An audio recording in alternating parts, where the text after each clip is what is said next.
पीछे उतर गया 2 आदमी के लिए। मैं ये वचन में आपको बताने दे रहा हूँ।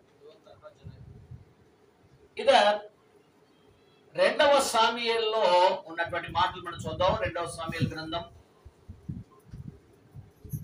3వ అధ్యాయం 1వ వచనాన్ని మనం చదువుతున్నప్పుడు,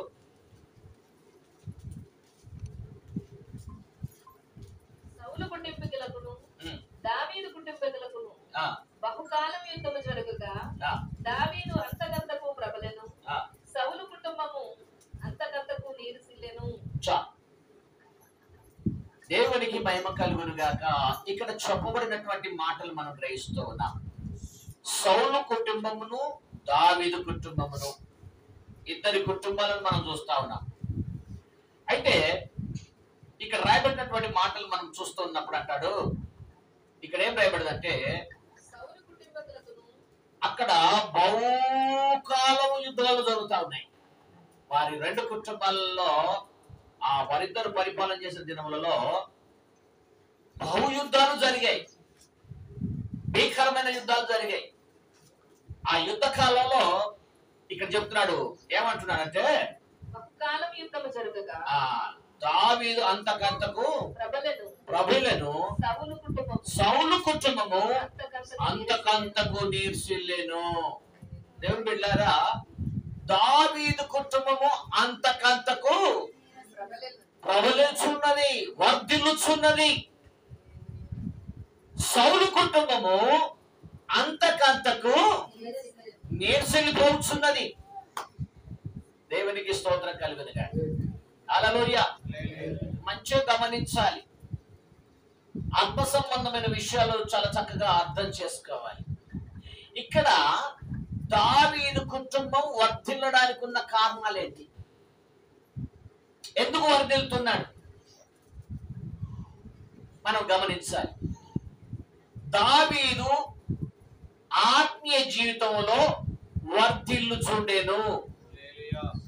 దావీదు యొక్క సౌలు తన ఆత్మీయ జీవితంలో అంతకంతకు నీరుసిల్చుండెను. దావీదు విధేయతలో అంతకంతకు చెప్పాలి. దావీదు విధేయతలో అంతకంతకు దేవునిలో వర్ధిల్లుచుండెను. సౌలు విధేయతలో అంతకంతకు తగ్గిపోచుండెను. దావీదు లోబడుటలో అంతకంతకు దేవునికి లోబడుచుండెను. సౌలు లోబడుటలో అంతకంతకు తగ్గిపోచుండే. ఇప్పుడన్నా అర్థమైందంటారా? ఏమర్థమైంది? ఆత్మీయ జీవితంలో లోబడడం మూలాన వర్ధిల్లే. దేవుని మాటకు అనగా దావీదు లోబడడం మూలాన అంతకంతకు వర్ధిల్లాడు. విధేయత చూపట విషయంలో దావీదు విధేయత చూపటలో అంతకంతకు వర్ధిల్లాడు.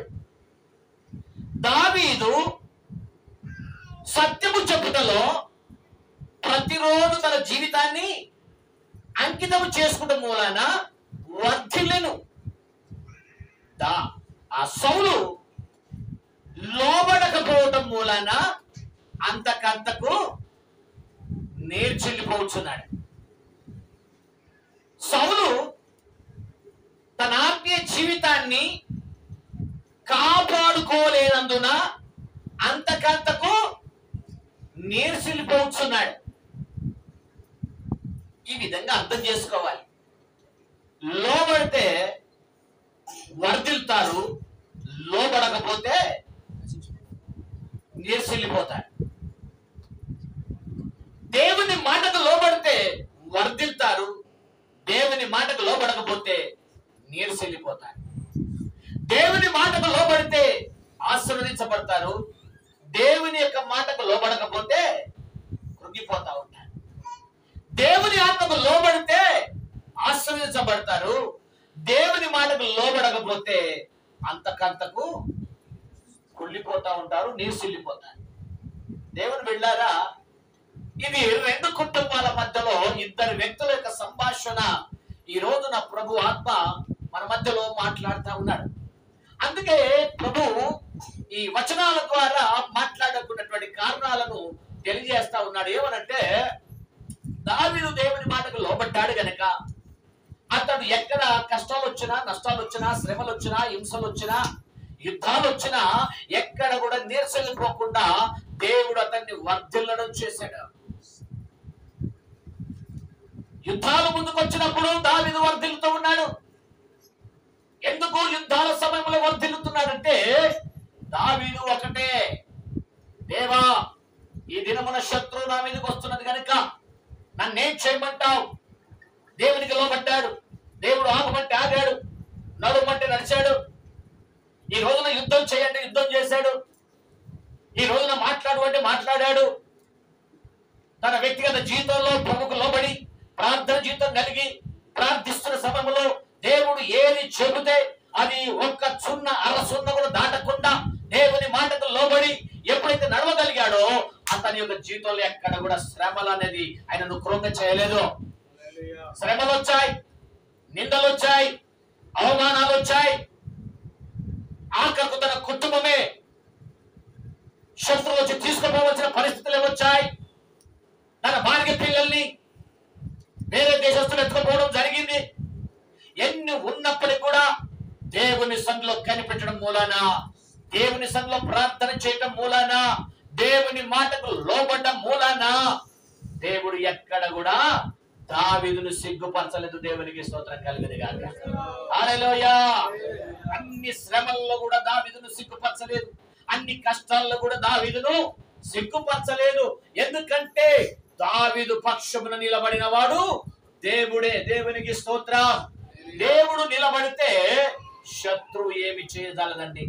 దేవుడు మన పక్షమున ఉండగా చెప్పాలి, దేవుడు మన పక్షమున నిలవగా ఇక్కడ లోకంలో ఏం లేదట, విరోధి లేడట, శత్రువే లేడట. హల్లెలూయా. కొన్నిసార్లు శత్రు పోరాటాలు చూస్తున్నప్పుడు, మన కుటుంబంలో కొన్ని పోరాటాలు చూస్తున్నప్పుడు, మన కుటుంబ కొన్ని పరిస్థితులు చూస్తున్నప్పుడు, ఎందుకు ఇలా జరుగుతున్నది, ఎందుకు ఇలా జరుగుతున్నాయి, ఎందుకు ఈ పరిస్థితులు మాకు సంభవిస్తా ఉన్నాయి, మాకు శాంతి లేదు, నెమ్మది లేదు, సమాధానాలు లేవు, ఎందుకు ఇలా జరుగుతున్నాయి అని ఈ రోజున్న చాలా కుటుంబాల్లో ఒక వేదనకరమైనటువంటి పరిస్థితులు, ఒక బాధకరమైనటువంటి పరిస్థితులు ఈనాడు కుటుంబాలను ఆవరించిన మూలన అనేకులు కూడా దుఃఖాక్రాంతులుగా ఉండిపోతున్నారు. చాలా దుఃఖాక్రాంతులుగా ఉండిపోతున్నారు. పరిస్థితులు చూస్తున్నప్పుడు ఆదరణ లేదు, నెమ్మది లేదు, సమాధానం లేదు. చాలా కృంగిపోయినటువంటి పరిస్థితులు ఎదుర్కొంటున్నారు. కారణం ఏంటి? పరిస్థితి ఏంటి? ఎదుట చూస్తే ఒక పరిస్థితి, ఒకవైపు చూస్తే ఇంకొక పరిస్థితి, కుడి వైపు నుంచి ఒక శ్రమ, ఎడమ నుంచి ఒక శ్రమ. ఈ రెండు శ్రమల మధ్యలో ఈ రోజుల్లో చాలా కుటుంబాలు చాలా శ్రమల్లోకి వెళ్ళిపోతున్నాయి. చాలా చింతాక్రాంతులుగా మార్చబడతా ఉన్నారు. ఇలాంటి ఒక స్థితి ఏర్పడుతున్నటువంటి సందర్భాల్లో మరి ఏం చేయాలి? నువ్వు కొమిలిపోతే పరిష్కారం దొరుకుతుందా? నువ్వు ఆలోచన చేసుకుంటే పరిష్కారం దొరుకుతుందా? నువ్వు బాధపడుతూ ఏంటి నా పరిస్థితి అని అనుకుంటూ కూర్చుంటే దానికి ఏమైనా పరిష్కారం దొరుకుతుందా? దావీదును ముందు పెట్టుకో.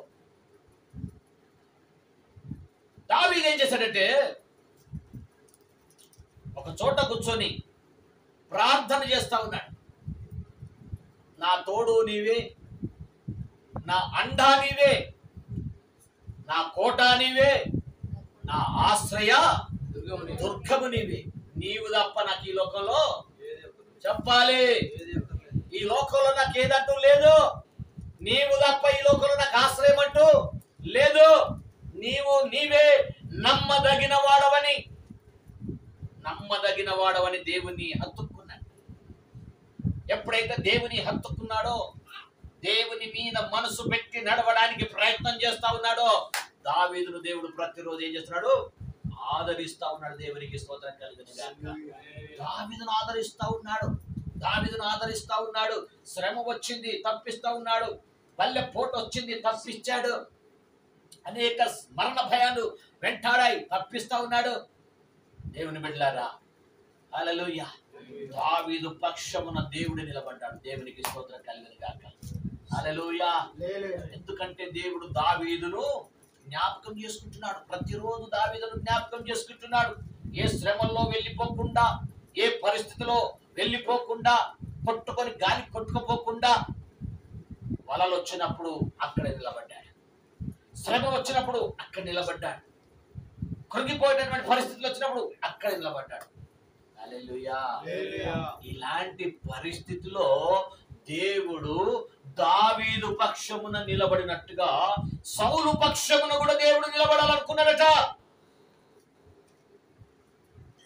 సౌలును అభిషేకించింది దేవుడే. ఎందుకంటే ఇశ్రాయేలులకు రాజుగా ఉండడానికి అభిషేకించాడు. ఆ మాట తెలియజేస్తాడు సమూయేలు గారు. ఆ మాట తెలియజేస్తాడు. ఏమని తెలియజేస్తాడా? మొదటి సమూయేలు 15వ అధ్యాయం 13వ వచనము నుండి చదువుదాం. మొదటి సమూయేలు 15వ అధ్యాయము 13వ వచనం చదువుదాం. తరువాత అతడు సౌలునొద్దకు రాగా, సౌలు, యెహోవా వలన నీకు ఆశీర్వాదం కలుగును గాక, యెహోవా ఆజ్ఞ నేను నెరవేర్చుననగా, సమూయేలు, అలాగైతే నాకు వినబడుచున్న గొర్రెల అరుపులను, ఎడ్ల రంకెలను ఎక్కడివి అని అడిగేది. అందుకు సౌలు, అమాలేకీయుల యొద్ద నుండి చెరలు వీటిని తీసుకొని వచ్చింది. నీ దేవుడైన యెహోవాకు బలులు అర్పించుటకు చెరలు గొర్రెలలోను ఎడ్లలోను మంచి వాటిని ఉండనిచ్చిరి. మిగిలిన వాటిని అన్నిటిని మేము నిర్మూలము చేసి మనగా. ఇక్కడ 19వ వచనం కూడా చదవమ్మాయి. నీవు ఎందుచేత యెహోవా మాట వినక, ఇక్కడ చూడండి, నీవు ఎందుచేత యెహోవా మాట వినక దోపుడు మీద ఎగబడి, చూడండి, నీవు ఎందుకు దేవుని మాట వినక, అక్కడ ఆగాలి. చూడండి, దేవుడు ఇశ్రాయేలు మీద రాజుగా ఉండడానికి ఎవరిని అభిషేకించాడు? సౌలును అభిషేకించాడు. సౌలును అభిషేకించినప్పుడు ఎవరైతే అభిషేకించారో వారి మాట వినాలి. దేవుడు అతన్ని అభిషేకించి నిలబెట్టాడు. ఇశ్రాయేలు మీద రాజుగా నిలబెట్టాడు ఆయన్ని. మరి సలహాదారుడు ఎవరంటే దేవుడే, నడిపించేది ఎవరంటే దేవుడే, మాట్లాడేది ఎవరంటే దేవుడే, అతని యొక్క శ్రమల్లో నిలబడేది ఎవరంటే దేవుడే, అతని కష్టకాలంలో నిలబడేది దేవుడే.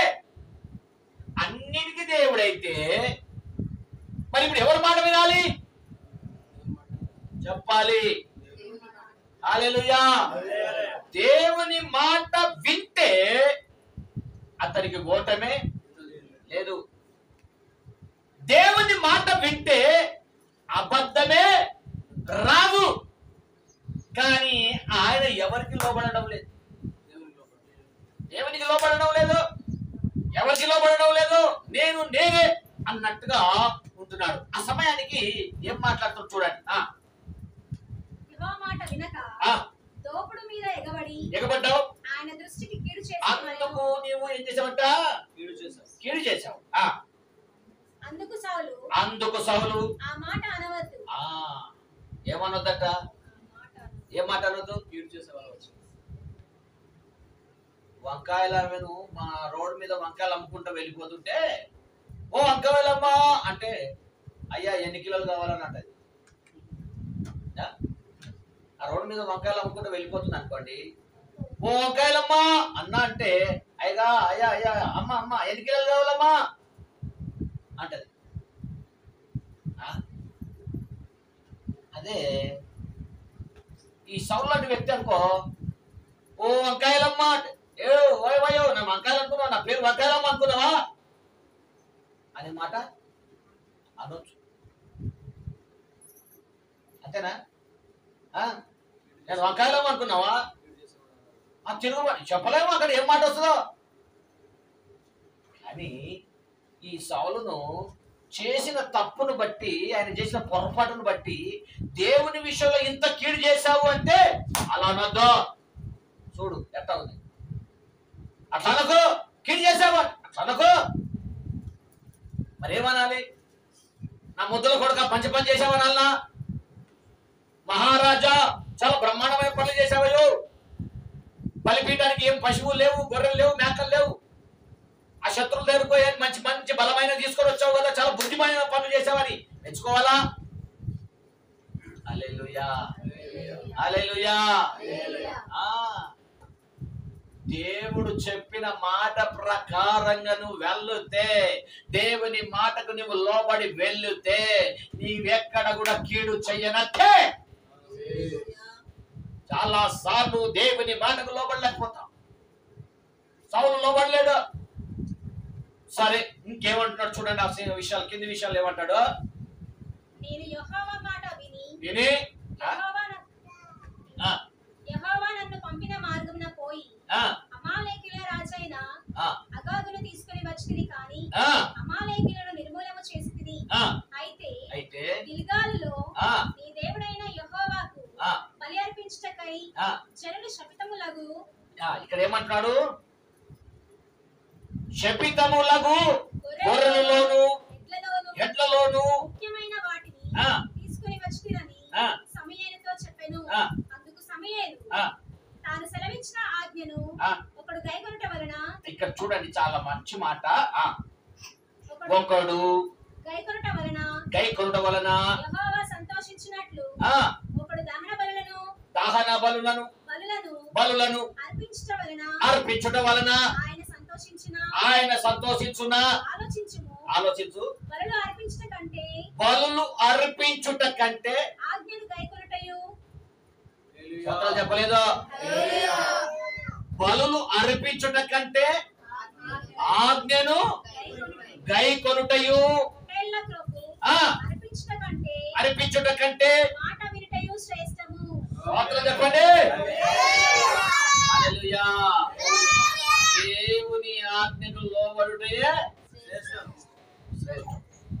రెండవది ఆయన మాట వినుటయే శ్రేష్టం. దేవునికి స్తోత్రం కలుగును గాక.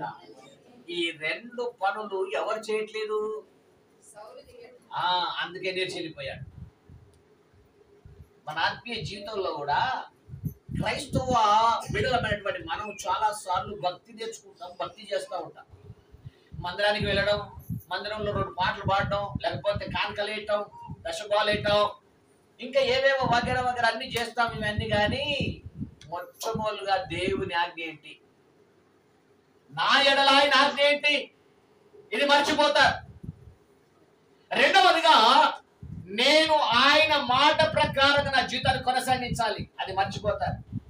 ఈనాడు ఆయన మాటకు లోబడరు, ఆయన ఆజ్ఞలకు లోబడరు.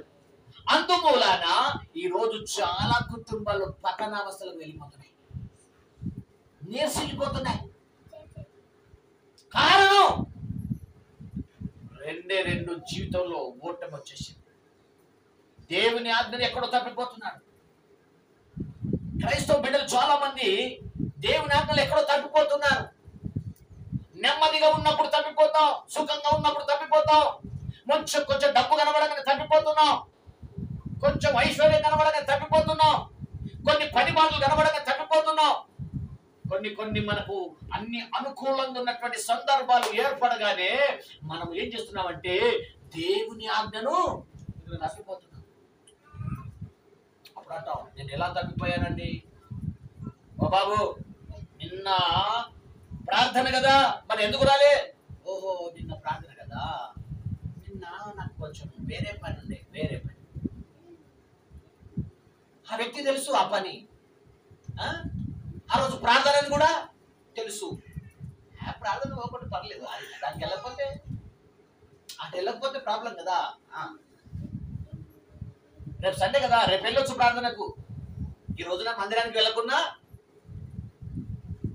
చెప్పలేదమ్మా, పర్వాలేదు, మందిరానికి వెళ్ళకున్నా పర్వాలేదు అని చాలా మంది ఇలాంటి నిర్లక్ష్యం వహిస్తారు. మందిరానికి వెళ్ళకపోతే ఏం అనిపించదు లోపల, అయ్యో నేను మందిరానికి వెళ్ళలేకపోయాను, అయ్యో నేను ప్రార్థన చేసుకోలేకపోతున్నాను, అయ్యో నా పరిస్థితి అని ఈ రోజులో చాలా మంది ఈ రోజుల్లో ఇలాంటి పరిస్థితుల్లో మనం చూస్తా ఉన్నాం కనుక ఈ రోజు క్రైస్తవ కుటుంబాలు ఎందుకు ఇంత శ్రమలకు వెళ్ళిపోతున్నాయి? నీ ఎదుటిన్న అన్యులు గంభీరంగా ఉన్నారే, నీ ఎదుటిన్నటువంటి అన్ని జనులు ఎంత సంతోషంగా ఉన్నారే, కుటుంబంలో సమాధానం, భార్యాభర్తల మధ్యలో సమాధానం, అందరిలో సమాధానం, ఇంత గంభీరంగా ఎందుకు కనబడుతున్నారే? మనకెందుకు శ్రమలు ఇలా కనబడుతున్నాయి? ఈ రోజున దేవుని ప్రజలు గ్రహించలేని పరిస్థితి. నీవు గ్రహించకుండా నిన్ను మత్తులుగా చేసింది సైతాను, దేవుని ఆజ్ఞకు లోబడకుండా చేసింది అవిధేయత. ప్రార్థనకు ఒకటి ఏం కాదులే, మందిరానికి ఒకటి ఏం కాదులే, వాక్యంలో బ్రతకకుండా ఏం కాదులే.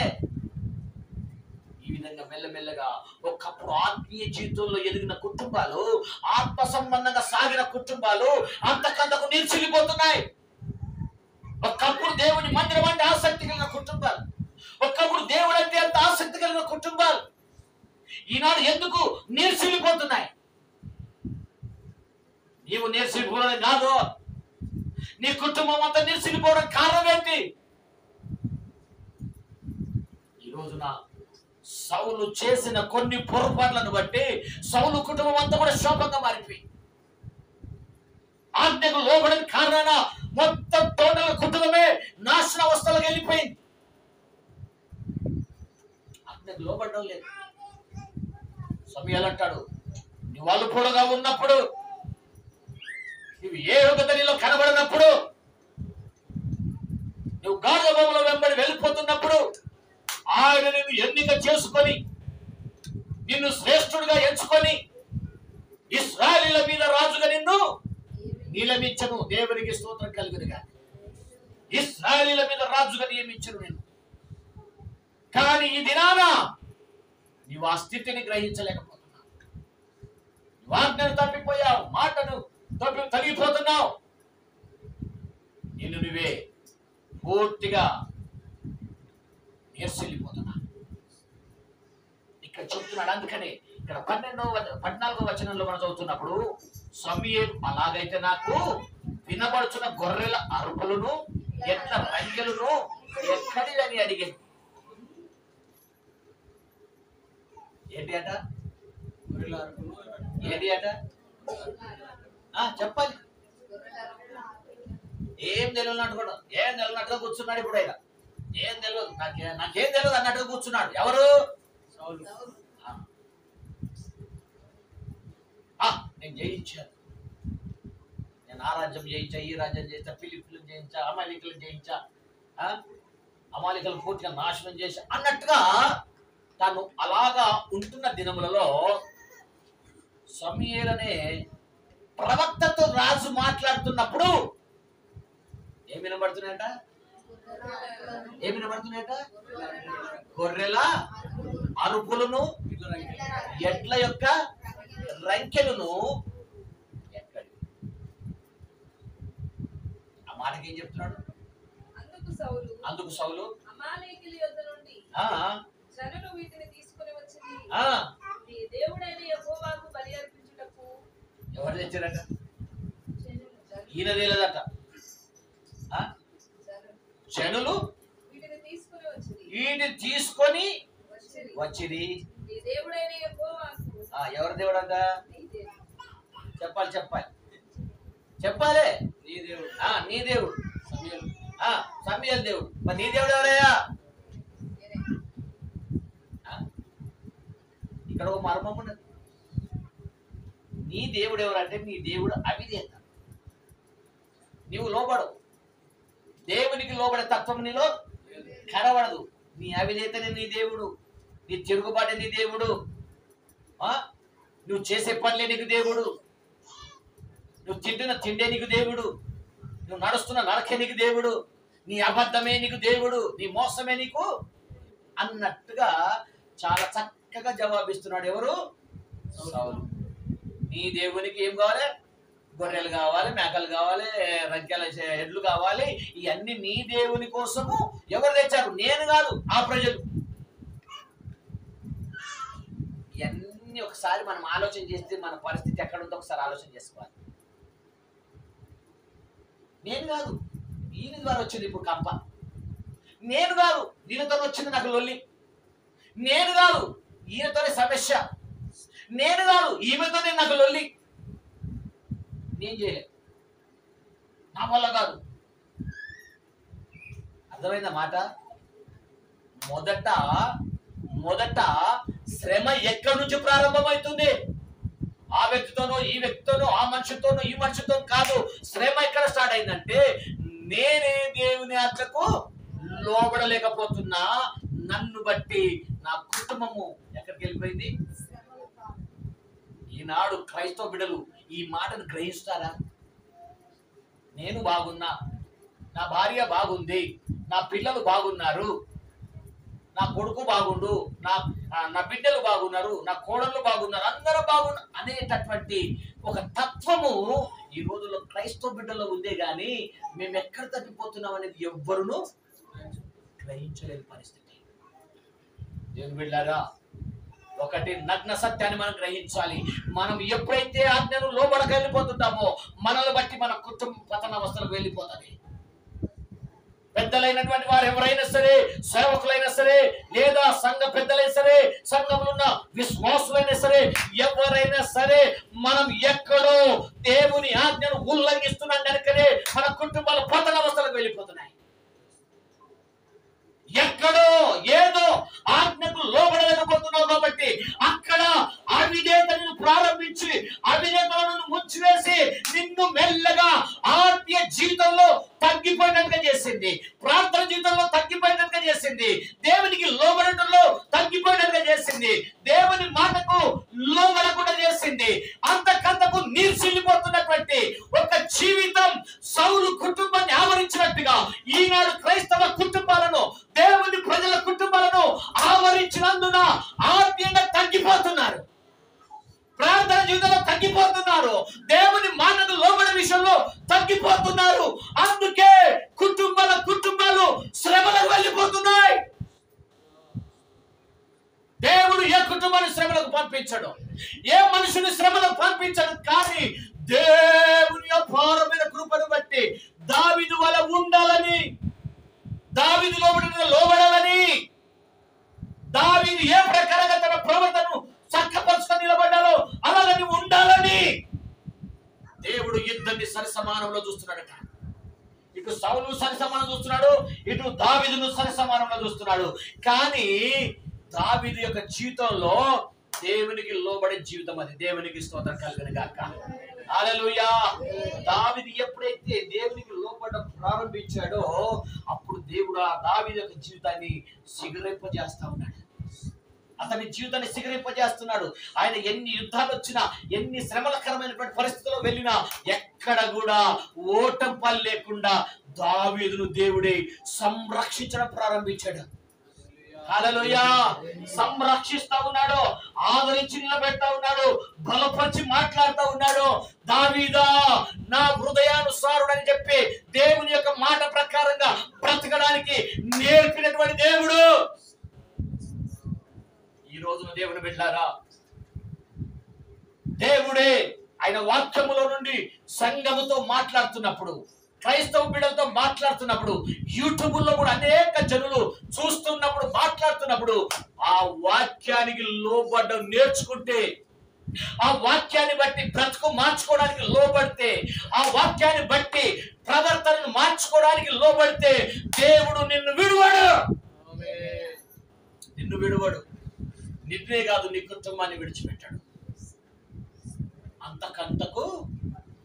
అంతకంతకు వర్ధిల్లుచుంటది.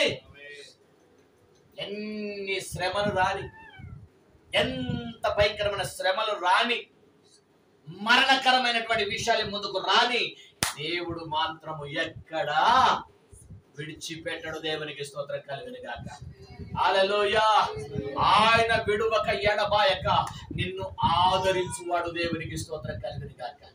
ఆయన ఆదరించే దేవుడు గనుక, ఆయన ఎన్నడూ కూడా విడువని దేవుడు గనుక, నీతో ఉండే దేవుడు గనుక, నీతో మాట్లాడే దేవుడు గనుక, నిన్ను బలపరిచే దేవుడు గనుక, ప్రతిరోజు నిన్ను ఆదరించడానికి దేవుని ఆత్మ నీ యొద్దకు వచ్చి నీతో మాట్లాడి నీ కలవరాలు తొలగించి, నీలో ఉన్న సంశయాలు తొలగించి, నీలో ఉన్నటువంటి బాధలను దూరపరిచి నిన్ను ప్రతిరోజు ఆయన సన్నిధిలో నిలబెట్టాలని ఆయన నిన్ను జ్ఞాపకం చేసుకుంటే, ఈనాడు క్రైస్తవ బిడ్డలు ఎవరు కూడా దేవుని మాటకు లోబడలేకపోతున్నారు.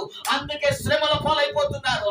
అనేకులు లోకంలోకి వెళ్ళిపోతున్నారు. అనేకులు తాగడానికి, తినడానికి, పాపం చేయడానికి, వ్యభిచారం చేయడానికి, రకరకాలుగా గాఢంధకార లోయలాంటి పరిస్థితుల్లోనికి అనేకులు పాపంధకారంలోనికి వెళ్ళిపోతున్నారు. ఎందుకంటే దేవుని కాపుదల కుటుంబాలకు లేదు, దేవుని యొక్క సన్నిధి కుటుంబాలకు లేదు, దేవుని ప్రేమ ఎవరు గుర్తించలేకపోతున్నారు కనుక అనేకులను దేవుడు విడిచిపెడుతున్నాడు కనుక అనేకులు కూడా ఎంతో భయంకరమైనటువంటి పరిస్థితులకు వెళ్ళి చాలా మంది మందు దాగి చచ్చిపోతా ఉన్నారు. చాలా మంది ఊరేసుకొని చచ్చిపోతా ఉన్నారు. చాలా మంది నానా రకాల శ్రమలోకి వెళ్ళిపోవలసినటువంటి పరిస్థితులు.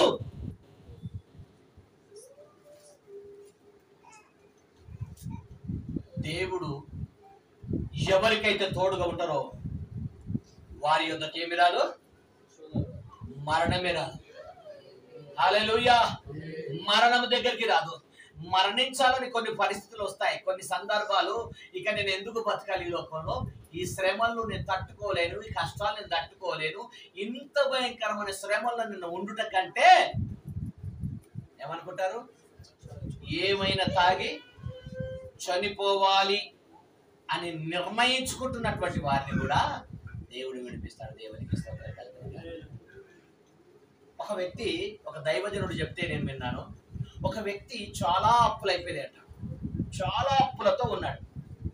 ఏం చేయాలో అర్థం కాదు, ఎలా తీర్చాలో కూడా ఆయనకి ఏ సపోర్ట్ లేదు. ఇంకేం చేయాలి అని ఒంటరిగా ఏడుస్తూ ఉన్నాడట, కృంగిపోతా ఉన్నాడట. మరి ఈ పరిస్థితిలో నేనేం చేయాలి అని లోపల అనుకుంటున్నాడు. కానీ ఆ వ్యక్తికి ఒంటరిగా ఉన్నప్పుడు ఏమీ ఆదరణ రావడం లేదు. ఆదరణ చెప్పేవారు కూడా, అప్పులు ఎక్కువైపోయిందంటే ఇంకా మనిషి పరిస్థితి ఏంటి? చావాలనుకుంటాడు కదా. ఈ పరిస్థితిలో చావాలనుకున్నాడు. ఆ తర్వాత ఇంకా ఫ్యాన్కి తాడేసుకొని ఇంకా ఉరేసుకుందాం అన్నటువంటి ఆలోచన కలిగినప్పుడు దానికి కట్టేసి ఇక వేసుకుందాం అన్నప్పుడు అప్పుడు అనుకున్నాడట, ఈ ఆఖరి సమయంలో, ఇక నేను ఇప్పుడు చనిపోయేటటువంటి సమయంలో ఇక ఏదన్నా ఒక దేవుని మాట విని, ఆయన ఏమంటాడో, ఆయన ఏం మాట్లాడతాడో, ఈ సమయానికి నేను ఆ మాట విని చచ్చిపోతా అని అనుకొని ముక్కు తిరిగేస్తా ఉన్నాడట. ఆ మాటలో సంపదలు గని ఐశ్వర్యవంతుడని ఒకటి పాట దొరికిందండి. అది తిరిగేస్తూ ఉంటే ఆ పాటలో ఆ మాట ఉంది, సంపదలు గని ఐశ్వర్యవంతుడు, సంపదలు గని ఐశ్వర్యవంతుడు. ఆ మాట విన్నాక, మరి దేవా నువ్వు సంపదలు కనిమాట, ఐశ్వర్యవంతుడు అంట, మరి నేనెందుకు ఇలా పరిస్థితిలో ఉన్నా? ఎందుకు ఈ అప్పులు నన్ను ఆవరించాయి? ఎందుకు ఈ శ్రమ నన్ను ఆవరించింది? ఎందుకు ఈ పరిస్థితి నన్ను ఆవరించింది? నేను నమ్ముకున్నాను కదా, నీవే నా దేవుడవు కదా, నీతోనే నేను బ్రతుకుతున్నాను కదా, నా జీవితం నీతోనే కదా, మరి ఎందుకు ఈ శ్రమలు నన్ను ఆవరిస్తూ ఉన్నాయి? ఒక్కసారి నా మాట ప్రభు అంటున్నాడు, ఒక్కసారి నా మాట విను. హల్లెలూయా. ఒక్కసారి నా మాట విను. స్తోత్రం. ఏంటా వినాలి? నేను ఐశ్వర్యవంతుడు. ఆ మాట విను. నా మాటలో ఉన్న శక్తి, నా మాటలో ఉన్న ప్రభావం, నా తీరు, నా ఆలోచన, నా జీవితం, నా ఆలోచన నీ జీవితంలో ఎప్పుడైతే పనిచేయడం ప్రారంభిస్తుందో, నువ్వు అక్కడి నుండి నువ్వు ఐశ్వర్యవంతుడు అయిపోతావు. హల్లెలూయా. అక్కడ నుండి నువ్వు సిగరేస్తావో, నా మాట వింటే నువ్వు సిగరేస్తావో, నా మాట ప్రకారంగా నీ ఆత్మీయతను కట్టుకోవడం ప్రారంభిస్తే, నా మాట ప్రకారంగా నీ భక్తిని ప్రారంభిస్తే, నా యొక్క మాట ప్రకారంగా నీ నడక ప్రయాణిస్తే, అప్పుడే నువ్వు ఐశ్వర్యవంతుడవు.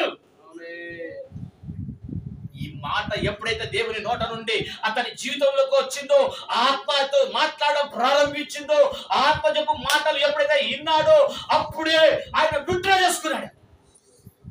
ఎందుకు చనిపోవాలి? ఎవరి కోసం చనిపోవాలి? ఐశ్వర్యవంతుడు ఉన్నాడట. ఐశ్వర్యవంతుడైనటువంటి వాడు నన్ను ఆదరిస్తానంటున్నాడు, నన్ను ధైర్యపరుస్తానంటున్నాడు, నాతో మాట్లాడిన దేవుడు ఒకవేళ గొప్పవాడైతే ఈ పరిస్థితులన్నీ కూడా మెరుగు చేయగలడని ఎప్పుడైతే ఆయన నమ్మడం ప్రారంభించాడో, ఆ నమ్మిన వెంటనే మరో క్షణంలోనే ఆయనకు గొప్ప ఆదరణ దొరుకుతున్న దేవునికి స్తోత్రం. హల్లెలూయా. ఆ మాటలోనే ఆదరణ దొరికిందని, ఆ మాటలోనే ఓర్పు దొరికింది. ఇక నేను ఎందుకు చనిపోవద్దో, చనిపోయి నేను ఎవ్వరికి నష్టంగా ఉండొద్దో, చనిపోయి నా కుటుంబాన్ని ఇబ్బందులు పడేయొద్దు, నేను బ్రతికి నా దేవుని మీద నేను ఆనుకుంటే నేను ఎన్ని గొప్ప కార్యాలు చేస్తానని చెప్పి ఆ మాటకు లోబడిన వెంటనే దేవుడు మరణాన్ని తప్పించాడు. దేవునికి స్తోత్రం. ఆ మరణము నుండి ఎప్పుడైతే విడుదల పొందుకొని ఆ రోజు నుంచి దేవుని సన్నిధిలో ప్రార్థన చేయడం ప్రారంభించాడట. దేవుని మాటకు లోబడి ఈ రోజున నేను ఏం చేయాలి ప్రభా, ఈ రోజున నా జీవితం ఏంటి, నేను ఏం చేయాలని ప్రతిరోజు ప్రభుని అడగడం ప్రారంభించాడట. దేవుడు చెప్పిన మాట ప్రకారంగా తన ప్రయాణాన్ని కొనసాగించాడట. దేవుడు చెప్పిన మాట ప్రకారంగా వ్యాపారాన్ని ప్రారంభించాడట. దేవుడు చెప్పిన మాట ప్రకారంగా తన అప్పులు తీర్చుకున్నాడట. దేవుడు చెప్పిన మాట ప్రకారంగా తన జీవితంలో ఏది కొదువ లేకుండా, స్తోత్రాలు చెప్పండి, హల్లెలూయా, ఏ కొదువ లేకుండా ఒక మంచి స్థాయిలోనికి దేవుడు శరీర సంబంధంగా తీసుకొచ్చాడు. దేవునికి స్తోత్రం కలుగును గాక. ఆత్మ సంబంధంగా ఎప్పుడైతే దేవునికి లోపడడం నువ్వు ప్రారంభిస్తావో, ఆత్మ సంబంధం కూడా నీవు దేవునికి లోపడడం ప్రారంభిస్తావో, అప్పుడు శరీర సంబంధంగా నిన్ను అంతకంతకు దేవుడు నిన్ను అభివృద్ధి చేస్తాడు.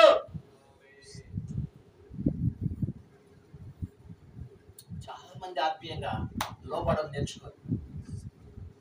ప్రార్థన అంటే చేరుకోదు. ప్రార్థనలో ఉన్న శక్తి ఈనాడు చాలా మందికి తెలియదు. నువ్వెంత గంటల తరబడి ప్రార్థన చేస్తే అంతగా దేవుడు నేను ఆశీర్వదించడం ప్రారంభిస్తాడు. ఆత్మలో నువ్వు ఆశీర్వదిస్తబడుతుంటే శరీర సంబంధంగా దేవుడు అన్ని కట్టుకుంటూ వస్తాడు. ఈనాడున్న దరిద్రం ఏంటంటే అదేమవుతుందో, ఇదేమవుతుందో, అదట్లా, ఇదిట్లా, అదట్లా, గంటల తరబడి వ్యర్థమైన ఆలోచన చేయగలుగుతారే కానీ ప్రభువా నీ మాట నమ్మదగినది, నీ మాట చెప్పాలి, నీ మాట నమ్మదగినది, నీ మాట ప్రకారంగా నా ప్రయాణాన్ని ఒకవేళ కొనసాగిస్తే నాకు ఏ కొదువా, ప్రైజ్ ది లార్డ్, ఏ కొదువ లేదు. కొదువ లేదంటే ఒకటి గుర్తు చేసుకోవాలి వాక్యంలో నుంచి. ప్రభు అంటాడు, ఆకాశ పక్షులను చూడుడి, అవి విత్తవు, కోయవు, కోట్లలో కూర్చుకోవు, వాటికంటే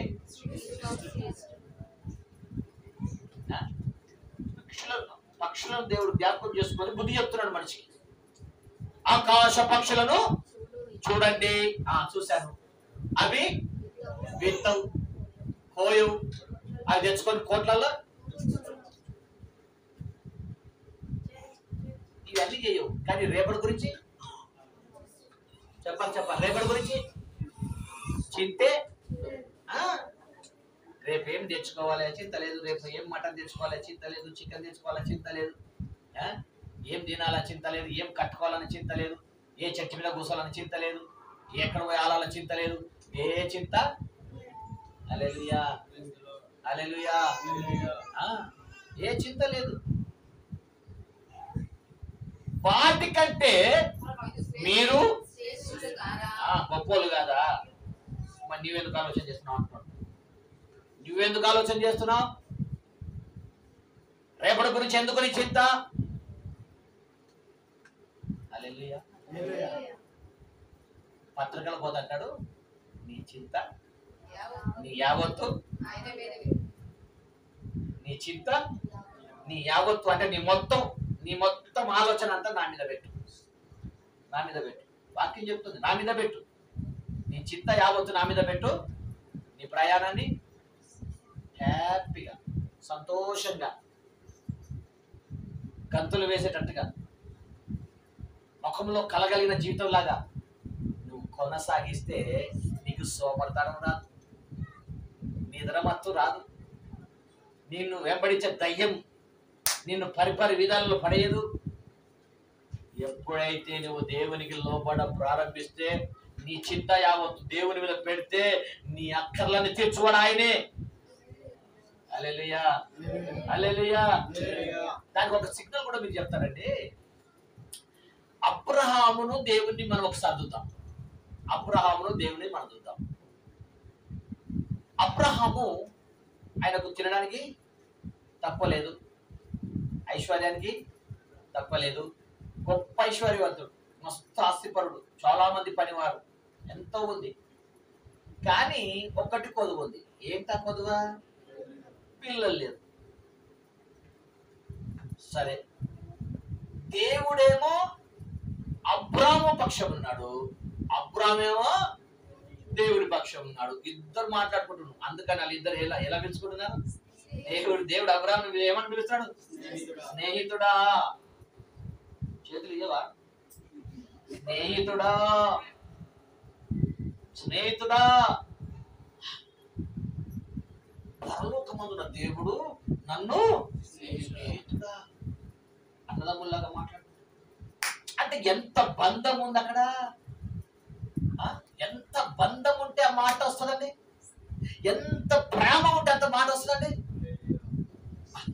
ఆ మాటను మనం వర్ణించాలి. అంత గొప్ప బంధము అబ్రాముకు దేవునికి ఉన్నది. ఇంత బంధాలతో వారు వెళ్ళిపోతా ఉంటే కొన్ని సంవత్సరాలు అయింది, సంతానం లేదు. ఒక మర్మం ఉంది ఇక్కడ, అందుకే మీకు ఇది అర్థం చేపించడానికి మాట చెప్తున్నా. కొన్ని సంవత్సరాలు అయింది, సంతానం లేదు. మరి దేవుని తెలుసు కదా, పనివారు లేదా, పనివారు ఇస్తున్నాడు. ఆస్తి లేదా, ఆస్తిని ఇస్తున్నాడు. ఆయనకు శ్రమ వచ్చిందా, కాపుదల ఉంచాడు. వాళ్ళకి ఎన్ని శ్రమలు వచ్చినా దేవుడు కాపుదల ఉంచాడు. ఇన్ని రకాలుగా ఆ అబ్రామును తెలుసుకున్నటువంటి దేవుడు మరి సంతానం విషయంలో ఎందుకు మాట్లాడట్లేదు? ఎందుకు మాట్లాడలేదు?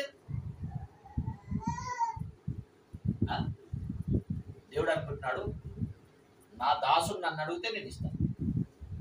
ఏంటంట? నా దాసుడు అబ్రహాం, డాడీ నాకు అన్ని ఉన్నాయి కానీ నాకు సంతానం లేదు డాడీ. ఒకవేళ అడిగితే, ఒకవేళ డాడీ అనకపోతే సహోదరులారా, ఆ బంధంతో నాకు సంతానం లేదయ్యా మరి అని అంటే ఇచ్చేవాడేమో.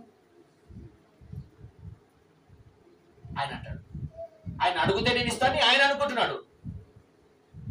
ఈయనేమనుకుంటున్నాడు? నా గురించి ఆయన తెలియదా, నా కష్టం తెలియదా, నా నష్టం తెలియదా, నా బాధ తెలియదా, కన్నీరు తెలియదా, నాకున్న వేదన తెలియదా? ఏం తెలియదు, అన్ని తెలుసు కదా. ఇన్ని ఇచ్చిన ఆ సంతానం నేను తెలియదు ఆయనకు. ఆయన ఇస్తాడు. ఈయన మొండోడే, ఆయనే ఇస్తాడని ఈయన అడిగితే ఇస్తాడు ఆయన. ఎన్ని సంవత్సరాలు పోయిందిట? హల్లెలూయా. ఇన్ని సంవత్సరాల ప్రయాణం జరిగింది. ఆర్చుకు 90 సంవత్సరాలకి అప్పుడు అన్నాడు, ఏం చేయాలయ్యా, ఏమున్నది, నాకేమున్నది, నా ఆస్తికి అంతా ఎలియాజరు అయిపోయినట్టున్నాడు, నాకేం. అప్పుడు కట్టాడు, నాకేముందని, నాకేమిచ్చావు? అదే అది బాధ. సరే మంచిది ఓపిక పట్టు అని ఒకరోజు సమయం ఇచ్చి ఆయన మాత్రం ఇదే ఆలోచన కూర్చున్నాడు. ఏమవుతుందో అయిపోయింది, మా ముసలి గుడ్డి అయిపోయింది, నేను ముసలి అయిపోయింది, పరిస్థితి ఏంది అని చింతాక్రాంతుడై కూర్చున్నాడు. ముగ్గురు మనుషులు వచ్చారు. వచ్చేసి పలకరించారు, మాట్లాడారు, భోజనాలు చేశారు. అన్ని అయిపోయిన తర్వాత సరే మళ్ళీ వచ్చే సంవత్సరానికి నువ్వు కొడుకు తెచ్చుకుంటావు, ఏం ఫికర్ చేయక అని చెప్పేసి వాళ్ళ దగ్గర చేసి వెళ్ళిపోయాడు. అప్పుడు ఏడ్చాడు కదా, మరి ఆ ఏడుపు ఆయన విన్నాడు కదా. అప్పుడు అంటే దీని అర్థం ఏంటంటే నువ్వు అడిగితే కానీ కీయడు అని అర్థం. అడగాలి. హల్లెలూయా. మరి ఏం అడగాలి? ఆయన సంతానంలో అడిగితే ఇచ్చాడు. మరి నాకు అన్నీ తెలుసు, ఆయన కన్ను తెలుసులే, ఆయన కన్ను తెలుసులే. ఆయన తెలియదంటే ఏముంది? అన్నీ తెలుసు ఆయనకి, కానీ మనం అడగాలి కదా. హల్లెలూయా. మనం చాలా సార్లు మన పరిస్థితిని మన నోట్లోనే పెట్టుకుంటాం, మన బాధలు మన జీవితంలో పెట్టుకుంటాం, మన అక్కర్లని మన ఒళ్ళోనే పెట్టుకుంటాం. ఆయన తెలుసు కదా, ఆయన తెలుసుకుంటాం, కానీ మనం వెళ్ళిపోతా ఉంటాం. కానీ మనము మనుషులకు చెప్పకపోయినా ఎవరు చెప్పాలి? ఆయనకు చెప్పాలి. దేవునికి స్తోత్రం కలుగును గాక. ఈ శ్రమలో నేనున్నానయ్యా, ఈ కష్టంలో నేనున్నానయ్యా, ఈ బాధల్లో నేనున్నానయ్యా, ఈ వేదన నన్ను వేధిస్తుందయ్యా, ఈ తలపు నన్ను వేధిస్తున్నాయి ప్రభా, ఈ మనస్తత్వం నన్ను వేధిస్తుందయ్యా, ఈ శ్రమ నన్ను వేధిస్తుంది ప్రభా, ఈ పరిస్థితి నన్ను వేధిస్తున్నాయని ప్రతి పరిస్థితి గురించి ఎప్పుడైతే నీ కన్న తండ్రి ఎదుట నువ్వు వివరించడం ప్రారంభిస్తావో, నీ కన్న తండ్రికి నీ విషయాలు ఎప్పుడైతే చెప్పడం ప్రారంభిస్తావో, నీ కుటుంబ యజమానుడు ఆయనే, నీ కుటుంబ భద్రత ఆయనే, నీ కుటుంబాన్ని కాయువాడు ఆయనే, నీ అవసరతలు తీర్చువాడు ఆయనే, నీ జీవితంలో ఉన్న ప్రతి బలహీనతను తొలగించువాడు ఆయనే, నీ లోపాలన్నీ తొలగించువాడు ఆయనే, నీ అక్కర్లు తీర్చి నిన్ను బలపరచువాడు ఆయనే. ఆయనే కనుక నీ అడిగే విధానములో నువ్వు తప్పిపోతున్నావు. అడిగే విధానంలో తప్పిపోతున్నావు, లోబడే విధానంలో తప్పిపోతున్నావు. అందుకే సౌలు అంతకంతకు ఆజ్ఞ విషయంలో అంతకంతకు నేర్చిల్లిపోయాడు, మాట వినడంలో అంతకంతకు నేర్చిల్లిపోయాడు. దావీదు ఆజ్ఞలను గైకొని ముందుకు నడుస్తున్నాడు, దేవుని ఆజ్ఞలు గైకొని ముందుకు నడుస్తున్నాడు. దావీదు దేవుని మాట ప్రకారంగా తన ప్రయాణాన్ని కొనసాగిస్తూ ఉన్నాడు. దేవునికి స్తోత్రం కలుగును గాక. హల్లెలూయా. అందుకే దేవుని భద్రత దావీదు కుటుంబానికి ఉన్నట్టుగా ఈ రోజున ఈ సంఘంలో ఉన్న ప్రతి కుటుంబానికి, లైవ్ లో చూస్తున్న ప్రతి కుటుంబానికి ఆయన భద్రత ఉండును గాక. ఆయన భద్రత ఉండును గాక. లైవ్ లో వీక్షిస్తున్న ప్రజలందరికీ కూడా ఆయన కాపుదల ఉండును గాక. అంతకంతకు ప్రబిల్లే జీవితం, అంతకంతకు వర్ధిల్లే జీవితం, అంతకంతకు దేవుని విషయంలో వర్ధిల్లే జీవితం ప్రతి కుటుంబాలకు దేవుడు అనుగ్రహించును గాక. హల్లెలూయా. నీ మనస్తత్వాన్ని బట్టి నువ్వు కుమిలిపోవడానికి అవకాశం ఉంది. నీ ఆలోచన విధానంలో తప్పు వస్తే, నీ ఆలోచన విధానంలో తప్పుడు వస్తే, నీ మనస్తత్వంలో తప్పుడు వస్తే నీ జీవితం ఎంత కుమిలిపోతుందో నీకు అర్థం కాదు. నీవే కాదు, నీలో ఉన్న ఆత్మ ఎంత కుమిలిపోతుందో నీకు అర్థం కాదు. నీ అంతరంగంలో నిన్ను బలపరిచే ఆత్మ ఎంత కుమిలిపోతుందో నీకు అర్థం కాదు. నిన్ను నడిపించే ఆత్మ ఎంత దుఃఖపడుతుందో నీకు అర్థం కాదు. దేవుని బిడ్డ, నీవు దేవుని ఆత్మను బట్టి నడవగలిగితే నీ పని బాటలైనా, నీ నడకలైనా, నీ ఉద్యోగములైనా, నీ పని బాటలో ఎక్కడైనా నీవు దేవుని ఆత్మకు ఆధారం చేసుకొని నడవగలిగితే నీవెక్కడ సొమ్మసిల్లడానికి వీల్లే, నిద్ర తావరించడానికి వీల్లే, నీవెక్కడ కూడా బలహీనపరచబడడానికి వీల్లే. అంతకంతకు ప్రజలుతావు. దేవునికి స్తోత్రం కలుగును. అందుకని ఎఫెసీ పత్రిక 4వ అధ్యాయం 30వ వాక్యం చెప్తుంది. ఎఫెసీ పత్రిక 4వ అధ్యాయం.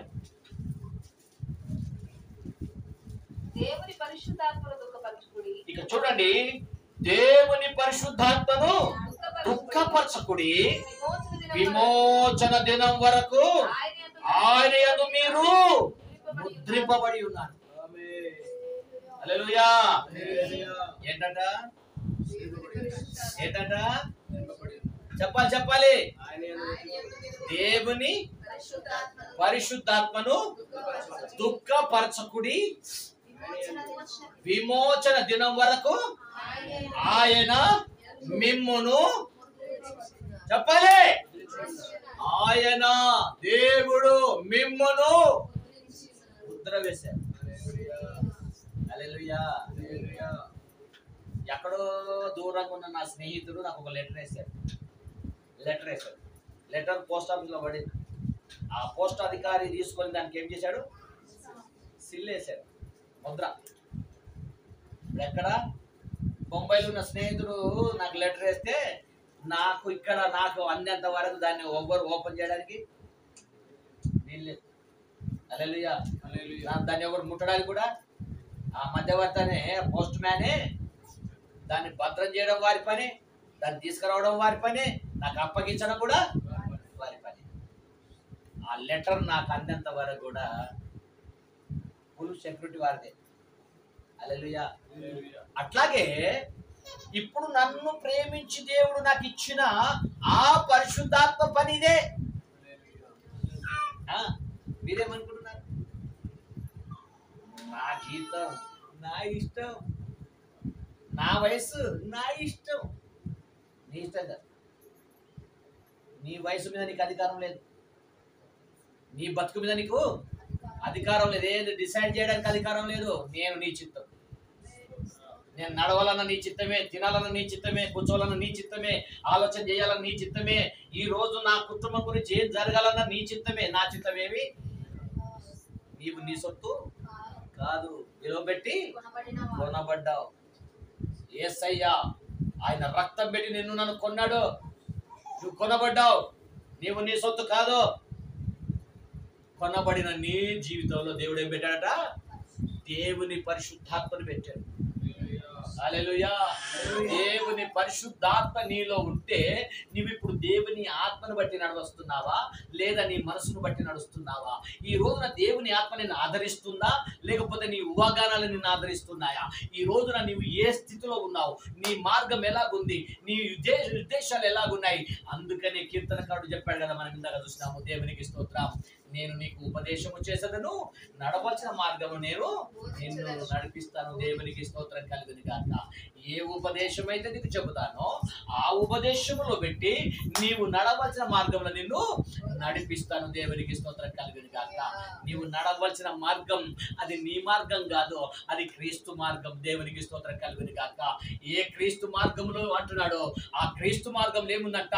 సత్యము, చెప్పాలి, సత్యము, నీతి, యథార్థతలు దాగి ఉన్నాయి. దేవునికి స్తోత్రం కలుగును గాక. ఆ సత్యమును, ఆ యథార్థతను, ఆ నీతిని నువ్వు ధరించుకోవాలి. దేవునికి స్తోత్రం కలుగును గాక. హల్లెలూయా. అది ఎప్పుడైతే నువ్వు ధరించుకొని నడవగలుగుతావో, అది ఎప్పుడైతే నువ్వు ధరించుకుంటావో అప్పుడే నీ జీవితం ఎలా ఉంటుంది తెలుసా? అదే 5వ అధ్యాయం అనుకుంటా, ఎఫెసీ పత్రిక 5వ అధ్యాయంలో అక్కడ ఒక మాట అంటాడు, 22వ వచనంలో.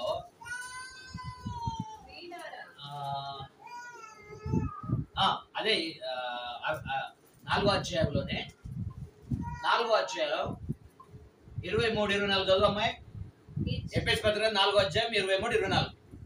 మీ చిత్తము హృదయంలో నూతనపరచబడిన వారై, నీతియు, ఒకటి నీతియు, యథార్థమైన భక్తియు గలవారై, యథార్థమైన భక్తియు గలవారై, దేవుని పోలికగా సృష్టింపబడిన నవీన స్వభావమును నవీన అంటే క్రొత్త స్వభావమును ధరించుకొని నడవవలెను అని చెప్పుము. హల్లెలూయా. ఏం ధరించుకోవాలా? చిత్తవృత్తి యందు నూతన పరచబడిన వారై, ఒకటి నీతి, యథార్థమైన భక్తి, దేవుని యొక్క సారూప్యాన్ని, కొత్త స్వభావాన్ని ధరించుకొనుము. హల్లెలూయా. పాత స్వభావం లోకం నడిపించింది, క్రొత్త స్వభావం పరలోకాన్ని నడిపిస్తుంది. పాత స్వభావం ఏం తిందుమా ఏం తాగుదామా నడిపించింది, క్రొత్త స్వభావం ఆ మహిమ రాజ్యాన్ని చూపిస్తుంది. హల్లెలూయా. పాత స్వభావం అయితే వీడు వాళ్ళు వీళ్ళ లోక సంబంధమైన ఆలోచనే గాని దైవ సంబంధమైంది ఏది నేర్పించదు దేవుని బిడ్డ. అట్లయితే నువ్వు ఆత్మ సంబంధమైన దానిని నువ్వు గ్రహించాలంటే దేవుని ఆత్మ చొప్పున నువ్వు నడవలసిందే, దేవుని ఆత్మను బట్టి నువ్వు నడవలసిందే. దేవునికి స్తోత్రం కలుగును గాక. అప్పుడు క్రొత్త స్వభావం వస్తుంది. హల్లెలూయా, హల్లెలూయా. పాత స్వభావం పోవాలంటే ఏం రావాలి? पुराने स्वभाव निकल जाना बोलते तो क्या आना? पुराने निकल जाना। पुराने क्या है? उधर देखो इधर देखो, वो करो ये करो, ऐसा करो वैसा करो, ये पुराना। तो नया क्या बोल रहा? ऊपर देखो। ऊपर क्या है? पिता दिख रहा। హల్లెలూయా. పైకి చూస్తే దేవుడు ఉన్నాడు, కింద చూస్తే దుఃఖం ఉంది. అందుకని సౌలు కింది భాగాల్లో చూశాడు, అంతకంతకు నీసిల్లిపోతా ఉన్నాడు. దావీదు పైకి చూశాడు, అంతకంతకు ప్రభులతో దేవునికి స్తోత్రం. నీ జీవితంలో ఈ గొప్ప కార్యాలు జరగాలి. హల్లెలూయా. ఎందుకో ఇంతగా నీ జీవితం నీరసిల్లిపోయింది.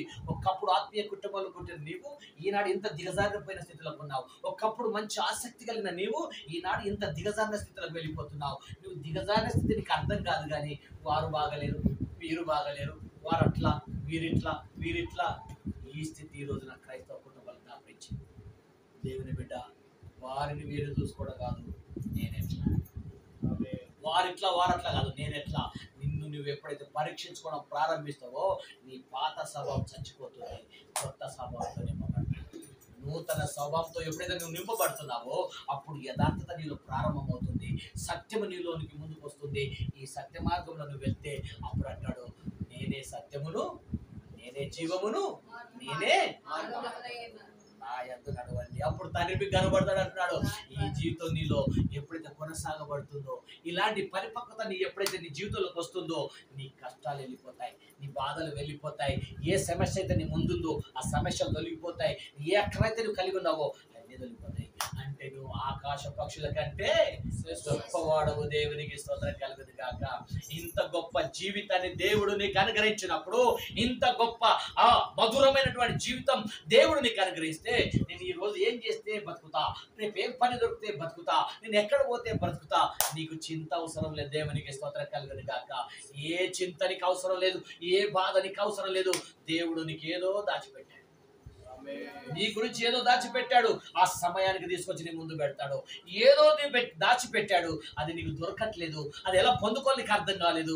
కానీ ప్రభువా, ఈ పరిస్థితుల్లో నేనేం చెయ్యాలి, ఇలాంటి పరిస్థితిలో నేనేం చెయ్యాలి? ఒక 5 నిమిషాలు ఆగాలి, ఒక 5 నిమిషాలు అని ప్రభుని అడగాలి. ప్రభు నీకు అన్యాయం చేయడు, ప్రభు నీకు అన్యాయం చేయడు. దేవుని బిడ్డ, ఆ అన్యాయం చేయండి. దేవుడు నిన్ను అభివృద్ధి చేయాలి. ఇప్పటి వరకు తెలుసో తెలియక అన్యాయంలో వెళ్ళిపోయావు, తెలుసో తెలియకో దిగజారుతూ వచ్చావు, తెలుసో తెలియకో ప్రార్థనలో తగ్గిపోయావు, తెలుసో తెలియకో నీ ఆత్మీయ జీవితంలో, నువ్వు సరళతలో, నీ భక్తిలో, నీ జీవితం అంతా కూడా జీరోలోకి వచ్చింది. ఈ పరిస్థితుల్లో నన్ను నేను కట్టుకోవడానికి నాలో ఏ మంచి అంటూ లేదు, నన్ను నేను కట్టుకోవడానికి నాకు ఏ ఆదరణ లేదు, నన్ను నేను బలపరచుకోవడానికి నాలో ఏ మంచితనాలు లేవు. అనేక రంకెలు వినబడుతున్నాయి, అరుపులు వినబడుతున్నాయి. నా జీవితం అంతా కూడా ఈ స్థితిలో వెళ్ళిపోతుంది. ఈ రోజుతో ఇవన్నిటిని నన్ను తొలగించు. నాకు మంచి మనసు, నెమ్మది, ఒక మంచి ఆలోచన కలిగి, మంచి తలంపులు కలిగి వెళ్ళే కృప నాకు దయచేవా ప్రభని. నువ్వు ప్రభుని అడగలుగుతావా సోదరి? నువ్వు అడగలుగుతావా సహోదరుడా?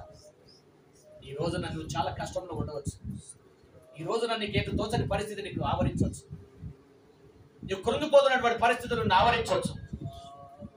నువ్వే పరిస్థితిలో ఉన్నా, ఏ పరిస్థితిలో నువ్వు కృంగిపోతున్నా, నువ్వు దేవుని పక్షం నిలబడిన ఇలా దావీదు వలె ప్రబిలడం ప్రారంభిస్తావు. నువ్వు దేవుని మాట ప్రకారంగా ప్రారంభించు, దేవుని మాట ప్రకారంగా నీ జీవితాన్ని కొనసాగించు.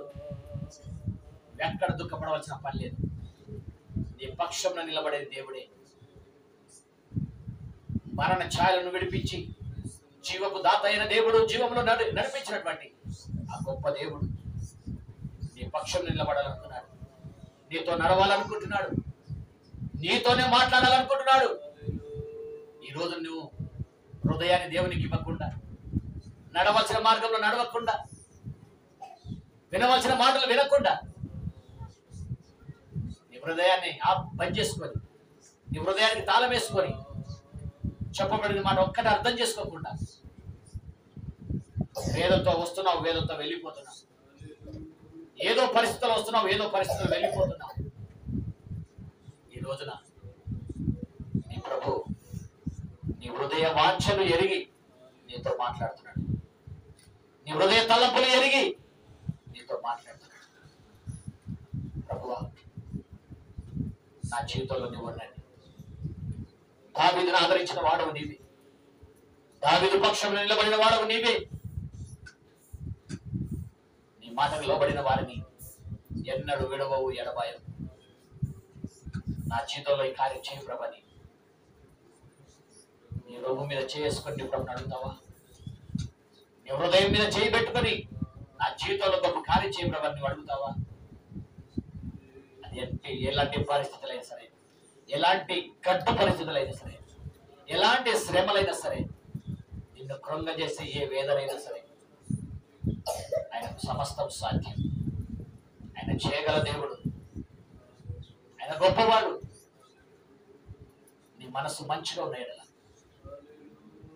నీ తలంపులు ఆయన మీద పెట్టిన ఎడల, నీ ఆలోచన ఆయన మీద పెట్టిన ఎడల, నీ మనసులో మార్పు వచ్చిన ఎడల నిన్ను విడువడు ఎడబాయడు. ఆయనే నీకు తోడు, ఆయనే నీకు తోడు. దేవుని ఆత్మ దుఃఖపరచడు. ఇంతవరకు నీ భక్తులు ఆయన ఆత్మ దుఃఖపరచావు, నీ నడకలు ఆయన ఆత్మ దుఃఖపరచావు, నీ మాటల్లో ఆయన ఆత్మను దుఃఖపరచావు, నీ భక్తిలో ఆయన ఆత్మను దుఃఖపరచావు. ఎప్పుడైనా నీ ఆత్మను దుఃఖపరచకుండా నా జీవితాన్ని కొనసాగిస్తానయ్యా? నేను ఎక్కడ కూడా తగ్గిపోకుండా నా బ్రతుకుని నీ పాదాల దగ్గర పెట్టి నా జీవితాన్ని కొనసాగిస్తాయని నువ్వు సమర్పించుకుంటావా సహోదరి? నువ్వు సమర్పించుకుంటావా సహోదరుడా? ఒక్క నిమిషం ప్రభులో నీ సమర్పణ కలిగి ప్రభున్నాడు. నీ లోపాలు తొలగిపోతాయి, నీ అక్కర్లు తీర్చబడతాయి, నీకేదో అవసరమో అది తీర్చబడుతుంది. ఆయన ఎంతైనా నమ్మదగిన దేవుడు. నేను రుచి చూచాను కనుక నా మాట చెబుతున్నాను. నా పక్షంలో ఉన్న దేవుడు అంత గొప్ప కార్యాలు చేశాడు నా ఎడల. నా పక్షం నిలబడిన దేవుడు అన్ని అద్భుతాలు చేశాడు నా ఎడల. నేను ఎంతైనా నమ్మదగిన వాడు. ఈ రోజున నీ జీవితం ఒకవేళ సౌలు లాంటి జీవితం నీకుంటే దావీదు లాంటి జీవితంలోకి రా. సౌలు లాంటి భావాలుంటే అవి ఇప్పుడే విడిచిపెట్టావు. దావీదు లాగా లోబడడానికి ప్రయత్నం చేయి, విధేయత చూపడానికి ప్రయత్నం చేయి. మాటకు లోబడే జీవితం నీలోకి రానిమ్ము. ఈ పరిస్థితిలో ప్రభువా నాలో నీవు ఉండని. నువ్వు ఎప్పుడైతే ఆయన సన్నిధికి వస్తావో, నీ జీవితాన్ని ఆయన పాదాల దగ్గర పెడతావో, నిన్ను విడవడి ఎడబాయడు. నేను ఒక్కసారి పరిచయిస్తాను.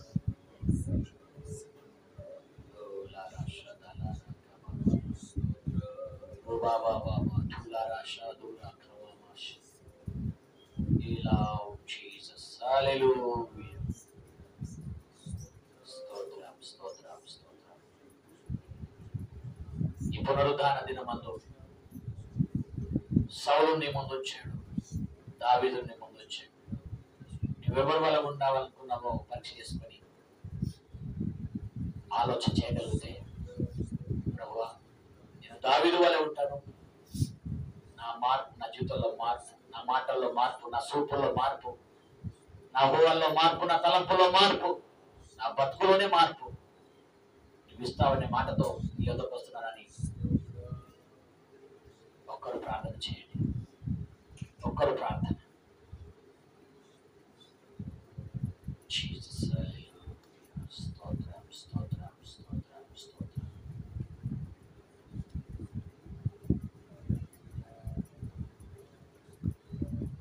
స్తోత్రం స్తోత్రం స్తోత్రం స్తోత్రం.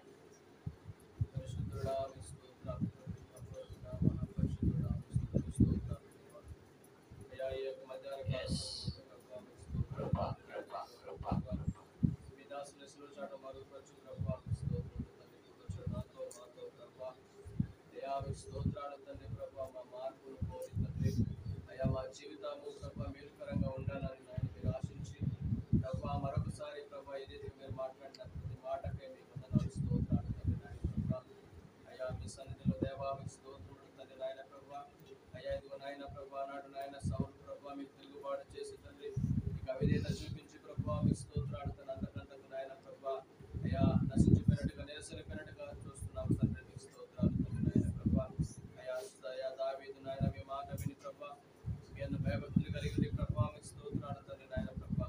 అయ్యా మీ కొడుకు జీవించినటువంటి దావీదును ప్రభా మీరు అంతకంతకు మధ్యలో చేశారట్టుగా మీరు వాక్యంలో ప్రభా మీరు మాతో మాట్లాడుతూ వస్తున్నారు తండ్రి. మీకు స్తోత్రాలు నాయన గొప్ప దేవా. మీకు స్తోత్రములు తండ్రి నాయన. ఇంతకాలం ప్రభా మీకు స్తోత్రములు తండ్రి. మేమే విషయాల చేత ప్రభా అయ్యా మీకు అవిధేయత విధంగా బ్రతికి ప్రభా మీకు తిరుగుబాటుగా చేసిన ఆయన ప్రభా ఏ విషయాల చేత ప్రభా మిమ్మల్ని ఆయాసపరిచామో ప్రభా అయ్యా మీకు స్తోత్రాలు తండ్రి దయతో మమ్మల్ని క్షమించిన ఆయన ప్రభా అయ్యా మీ స్తోత్రుడు తండ్రి మా యొక్క ఓటమి మా యొక్క ప్రభా అయ్యా మా యొక్క ప్రభా మీకు స్తోత్రుడు తండ్రి మా యొక్క నిరసలిపోయిన స్థితిని ప్రభా మీ సన్నిధిలో ఒప్పుకుంటున్నామయ్యా దయతో క్షమించండి నాయన మీ స్తోత్రుడు తండ్రి ఆయన దావీదులాగా నీ సన్నిధిలో ప్రభా ప్రాధేయపడుతూ ప్రభా పశ్చాత్తాపడుతూ నాయన అయ్యా మీకు స్తోత్రుడు తండ్రి మీ సన్నిధిలో దేవా మీకు స్తోత్రుడు తండ్రి ప్రభా అయ్యా వర్ధిల్లటకు నాయన ప్రభా మమ్మల్ని మేము సమర్పిస్తున్నాము తండ్రి మమ్మల్ని మీరు వర్ధిల్ల చేయండి ప్రభా అయ్యా మీ నీతి యందు పరిశుద్ధత యందు ప్రభా మీ సమాధానం యందు ప్రభా అయ్యా మీకు స్తోత్రాలతో మమ్మల్ని వర్ధిల్ల చేయమని కోరుతున్నాము తండ్రి మీకు స్తోత్రుడు తండ్రి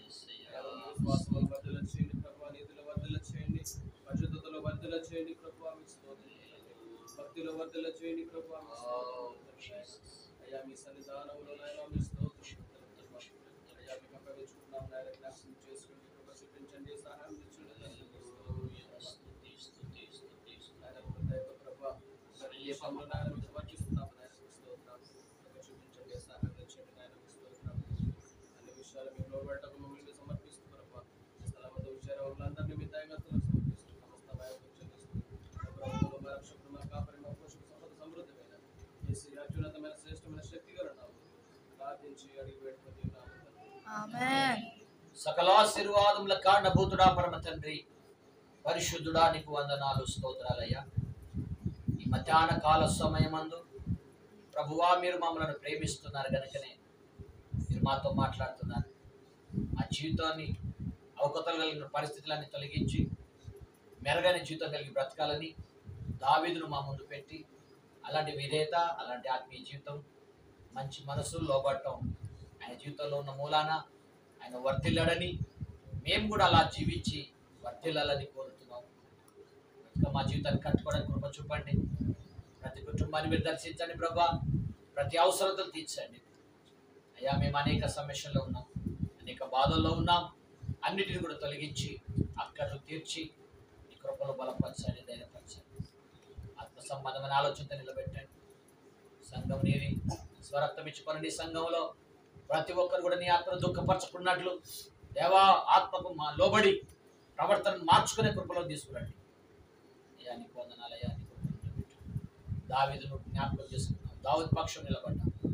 సౌలు నీ మాట లేదు నాయన, అంతకంతకు నేర్చిపోతున్నట్టు చూస్తున్నాం దేవా. ఎంత దినాల్లో నీ మాట ప్రకారంగా మేము కొనసాగించడానికి, నీ మాటను బట్టి మా యొక్క ఆత్మీయ జీవితాల్లో ముందుకు సాగడానికి మీరే మా మీద నీకు ఆత్మను భరించండి, ప్రతిఫలితం తొలగించండి, నిద్రమాత్మను తొలగించండి. ఒక్కొక్కరిని ఆవరించిన దుష్ట శక్తులన్నీ కూడా నీ నామలో దూరమవునుగా కానీ ప్రార్థన చేస్తున్నాను దేవా. నీ ఆత్మకార్యాలు జరిగించి నీ నామానికి మహిమ తెచ్చుకుంటారు.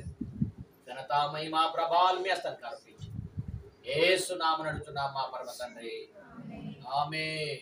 మన తండ్రి అయిన దేవుని ప్రేమ, మన ప్రభువైన యేసుక్రీస్తు కృప, పరిశుద్ధాత్మాన్యున సావాసం సన్నిధి కూడి వచ్చిన సంఘమునకును సకల పరిశుద్ధులకు లైవిట్టిన బిడ్డలకు సదా తోడుగా ఉండి నడిపించును గాక. ఆమేన్. హల్లెలూయా, హల్లెలూయా, హల్లెలూయా.